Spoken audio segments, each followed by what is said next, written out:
Hello guys,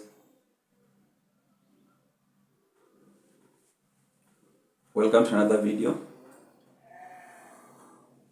My name is Otina, and if you're watching my video for the first time, this is Otina Clan, okay? And here we talk, right? So very well. Hope you're doing okay today. It's a beautiful day. It's Thursday today, and I feel blessed, feel healthy. I thank God. Okay. So let us talk. And our topic for today, we are going to talk about this country, Kenya, right? Yes, you heard me. We're going to talk about how beautiful it is first. Then we're going to talk about how not beautiful it is. So, Kenya is a very beautiful country, by the way. We have about 45 tribes living in different 47 counties. Okay? The good thing about this particular country is that all these particular 45 tribes live in peace, live in harmony, and we share everything peacefully. Okay? In this country, there's no way you can go where somebody will ask you, if you're not from this tribe, you cannot access this from this place. No. That one is not us. This country, the people of this nation are very friendly. Oh my God, I love it. I love it. You can walk from, Kabartonjo. You can come from Kabartonjo to Lokichar, from Lokichar to Busia, from Busia to Mombasa, name it. And people will always be friendly to you. Yeah. They'll welcome you, they'll help you if you're stuck without even demanding anything. That is Kenya for you. In this same country, we have very beautiful wildlife. Actually, the most beautiful on this planet. If you talk of Masai Mara, you can talk of Tsavo, you can talk of Amboseli, name it. You can find all the big five in this country. All of them. Even the rarest of the species that you can think of in terms of wild animals, you can still find it in this country. Beautiful country. Now, it is a small country, but it is very well connected. Very well connected. Yeah. In a way, you could fly from Nairobi to Mombasa, which is the farthest east, in 45 minutes. And you can also fly from Nairobi to Kisumu in 45 minutes, which is the farthest west. Okay? Beautiful country, believe me. Yes, as I was saying, the beauty of this country, you even see it from how the strangers or people who are not Kenyans respond when they come to this country. And I've watched thousands of vlogs, so I know what I'm talking about. Both from the Americans, those from Europe, those from Asia, Indians, Chinese, name it. When they come to this country, everybody's like, whoa, what a beautiful country that we have. Yes, it is beautiful.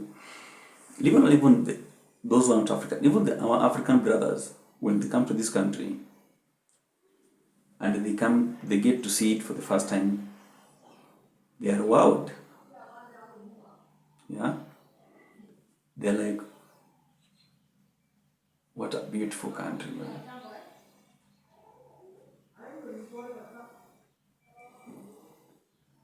When you see somebody from Uganda come to Kenya and they are amazed by how our infrastructure is good, or how beautiful this country is. They go to Nairobi, they see how beautiful the country is, the town is, the city is really nice, very shiny apartments, very shiny skyscrapers, green, lush, clean, you know.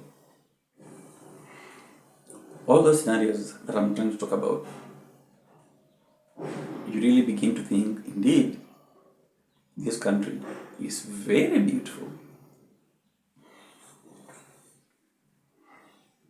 Now, enough of the beautiful part of the country.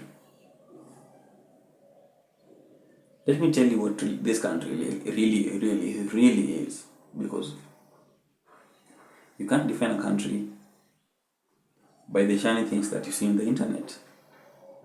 And you also can't judge a country by what you read. But as someone who lives in this country, I want to tell you a few things that I know. We have a beautiful country, yes. But the problem we have is our politicians, our leaders. Bro, this country has been stolen from since the independence 1963 up to date on a daily basis. There's no day that passes without somebody stealing something that belongs to the public. No day since the first day we got independence. You know what happens since then? Let me tell you.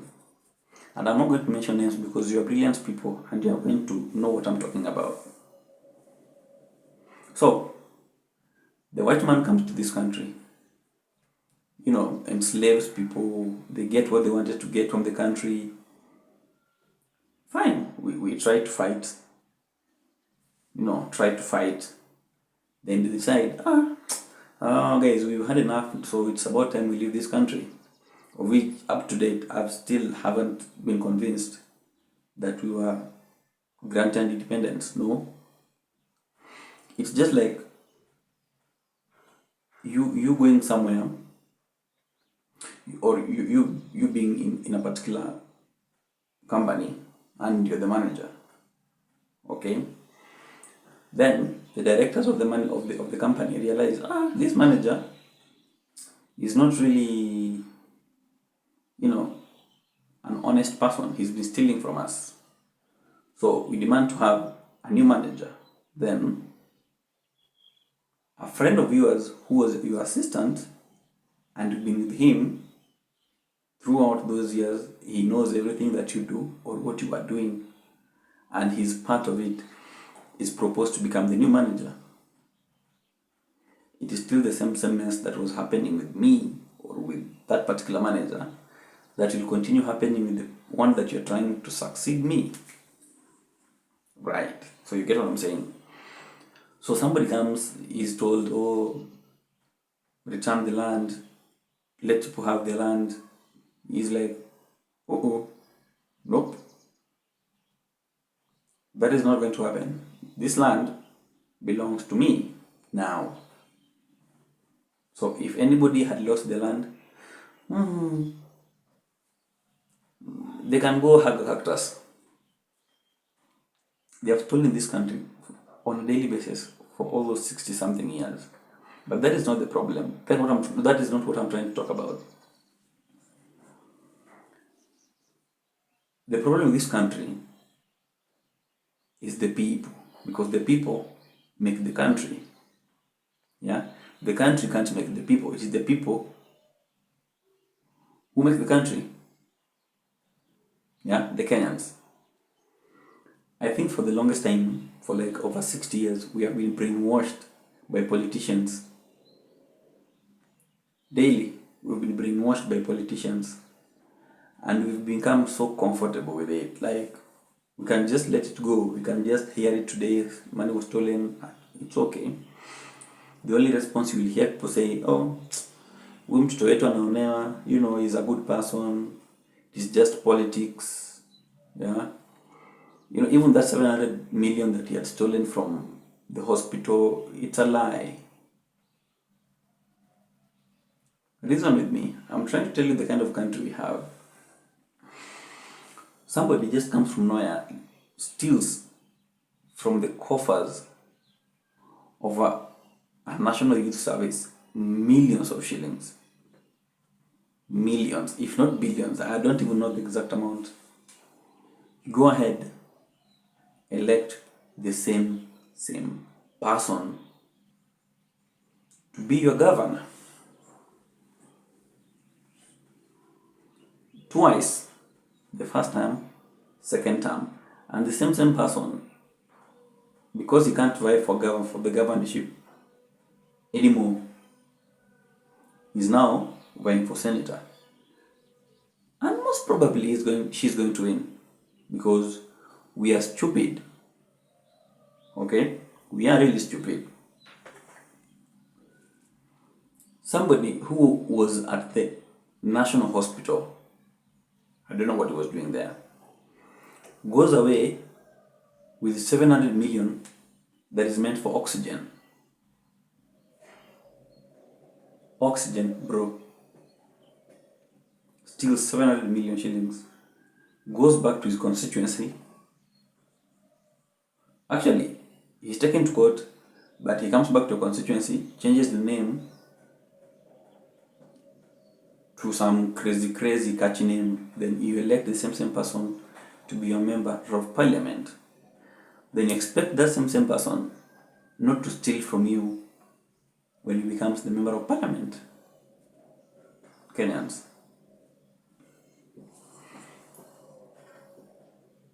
Another person is elected governor, buys a wheelbarrow for 350,000. One wheelbarrow for 350,000 shillings.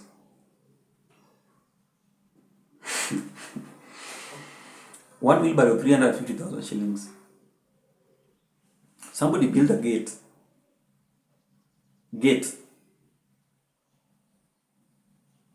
Unatumia 100 million kujenga gate. Corruption. The same person is elected twice. He's elected, he serves 5 years. The next one, he doesn't vie or revise and he loses. But instead, do you know what he goes for? He becomes the Speaker of the National Assembly. Because his friend is the president, so he's nominated to become the Speaker of the National Assembly. Second most powerful position in this country. Speaker. Serves 5 years. Then after 5 years, he goes back again to vie for governor, the same place where he had squandered money buying wheelbarrows for 350,000, blah blah blah. Gets elected again. He has served 10 years as governor, 5 years as speaker. And as he's leaving the gubernatorial position, somebody else who is on record has shot someone, killed someone, is vying for the same position and is going to win in the next elections. Okay?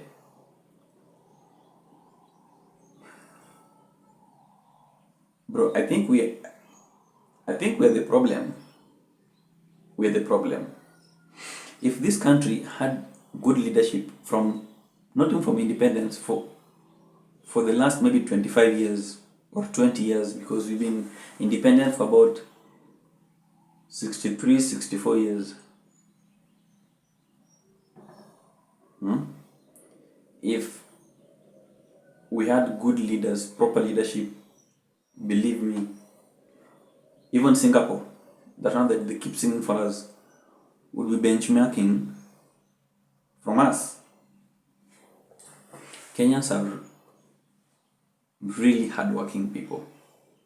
They hustle.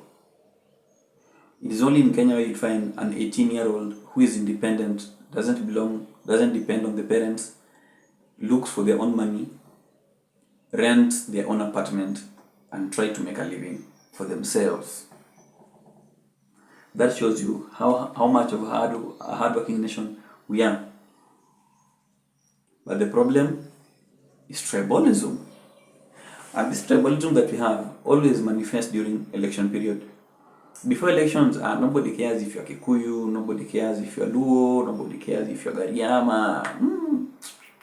Kuna mtu anajali bro. Before election akonanga msi anajali sijui wewe ni Mjaluo. But a year to election, now they start telling you how, people from your community are not circumcised, so they should not lead this country. Okay? They start telling you, oh, that particular person, he practices sorcery, Oh, this tribe, they eat people. Oh, this other tribe, I don't know, they kill people. All that during the electioneering period, it comes up every fucking 5 years. You wonder, are we the same people who are united during demonstrations? Are we the same people who demand for better governance? Are we the same people who want the government to do the right things? But do you know where they make the same mistake? During election time, on the election day. I think the worst thing that has ever happened to this country is multi-party. I know you'll fry me for that, but sometimes a country just needs a good dictator, or a dictator in general, but a dictator who makes things work. Not a dictator like those our neighbors who have been in power for over 40 years and there's nothing that can show for it. I just mean a dictator like those people who are in China, who are in Russia, South Korea, North Korea, whatever, those people. Even Singapore itself. Because it is multi-party that has changed everything. In a way, I don't know, there are structures in a party where if you elect to as a member of parliament on this particular party, or using this particular party as your vote, then us, the party leadership, have authority over what you say, where what you propose in parliament, the bills we pass. You can't pass it if the party doesn't like it. All this mess starts from down there, MCA, MP, women rep, senator, governor, up to the presidency, bro.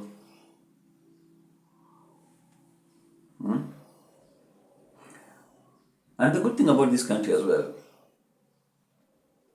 the other day I had the former Chief Justice, Honorable Maraga, saying that our constitution is one of the best in the whole world, of which I believe it, because in our constitution we have so many rights, and the democracy that we have give us the authority to put in leadership or put out leadership as well. You elect somebody today to power. If you don't like them, the next election you have the authority and the power at your hand to send them home. But look at us. We like shiny things, but at what expense? Let me tell you. In this country, or let me just say in the previous election, but in this country, yes. In the previous election, there were 22.1 million voters registered to vote in 2022. Okay. Out of 22 million, 7.1 voted for William Ruto. 6.9 voted for the late Raila Odinga. That means more than 7.8 million Kenyans did not vote. That could be you and me who never voted. I don't know. Now, that is not even the big problem. The problem is the winner of that election thinks that he won the election. But according to me, I don't think he did, because if 7.8 never voted and you won with 7.1, that means the 7.8 maybe didn't really believe in your philosophy or your principles or your policies, I don't know. But that is where we've reached as a country. People are tired. Yeah? Look, right now currently, there's a drive that's going on, yeah? For people to register as voters, people to go get the voter's card. But you don't want to go because, I don't know, you feel you are so woke that you can't vote. Utake kupiga kura, utake kuchukua kura. But once they elect somebody you don't want to power, you're the first person, to carry placards, to carry tree branches on the road, to burn roads, to burn tires, saying, oh, we don't want this person, we don't want. But it is you who didn't vote. You didn't register as a voter. So that means, let those who elected this person complain, because you did not want the person, you didn't vote for him, you didn't vote for anyone. So like right now, IBC projects that we should register more than 6-point-something million new voters. So we are not even at 1 million. We are not even at 500,000 new registration. Not yet. We are about 300,000 or less. You wonder, man.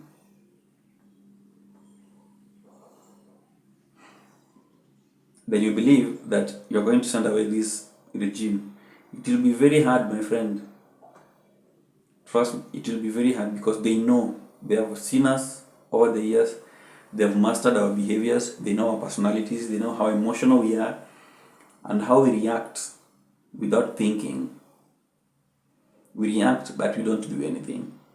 We don't know how to turn our reaction and how to lead our emotions to positivity. We don't.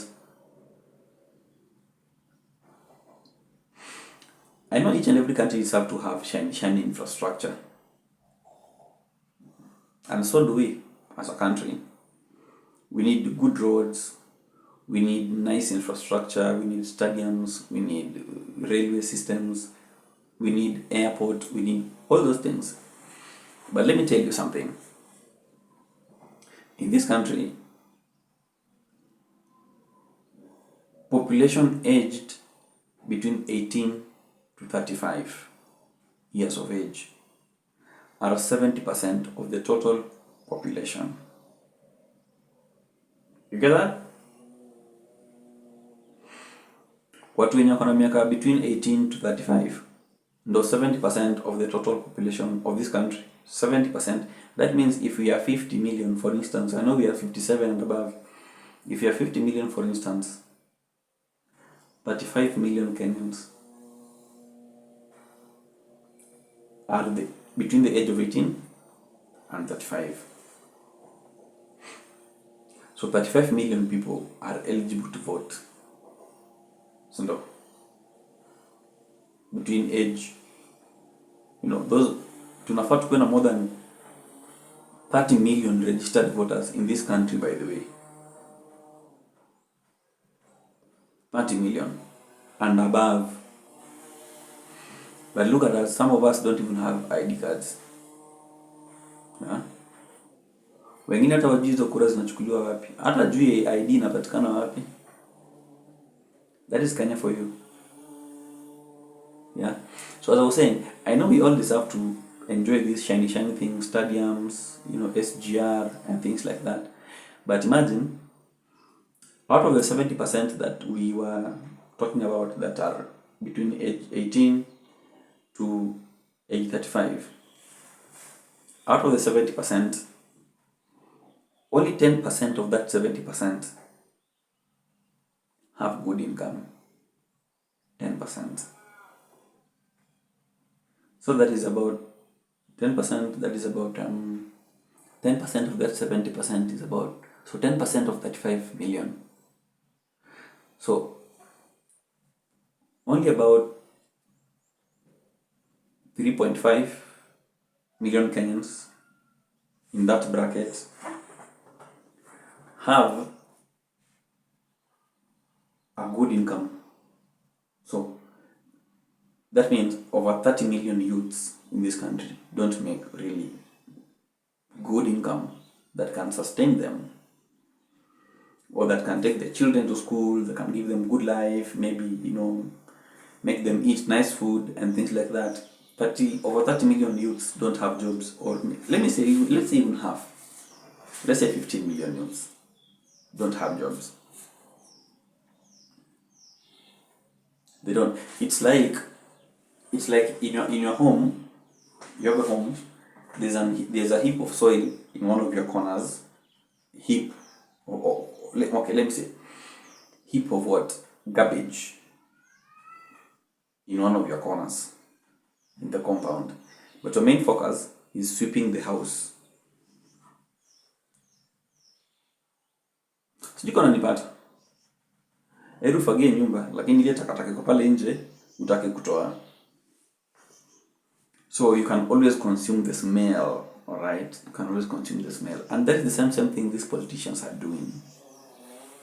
Because they need you broke so that they could use you to their advantage. Unanipata, bro? So this is what happens. We understand things like, okay, mimi ni Mjaluo, sawa? I come from those sides that we really do need the SGR, fine. Okay, in school, they taught us that there's assets and there's liabilities, right? And it is good to have an asset. But what is asset when you have too much of liability? What I mean is this, yeah? So we all need all these good things. We need the road, we need to have the railway and things like that. But spending over 1 trillion on a single railway, yet we could have, okay, I'm just trying to say something, okay? Yet we could have so many things using that same money. I'm not saying I support what people are saying at Isiende Kisumu. No, it should. Actually, it should have been there even 20 years ago. Fine. What I'm saying is this. Situation where in this country we have so many youths who are jobless. We could have amphitheaters, we could have studios, we could have theaters, we could have stadiums, we could empower people to become technicians, right? We could empower talents, build stadiums. Okay. In this country, sometimes when you find yourself with the topic, it's just luck. Yeah. If you look at people like the likes of Kina Lupita Nyong'o, they found themselves at the top. I know it is through hard work, but again, it is through the connection of their parents. Maybe I don't know, but if you just had systems that would work, where somebody can just go to the amphitheaters, if you're an artist, you just show us what you have, we support you, we market you, all those things. Then after all this population is empowered, people can now make some income. The government can now come and tax these people and use that tax to build. But I'm not a political expert, so or an economist. So sijui much about it, but I'm just trying to think aloud, right? So anyway, the only way we could bring this change is through the ballots. And you and I need to go register as a voter so that we can kick this government out. Okay? That's the only way. Enda uchukue kura ndugu yangu.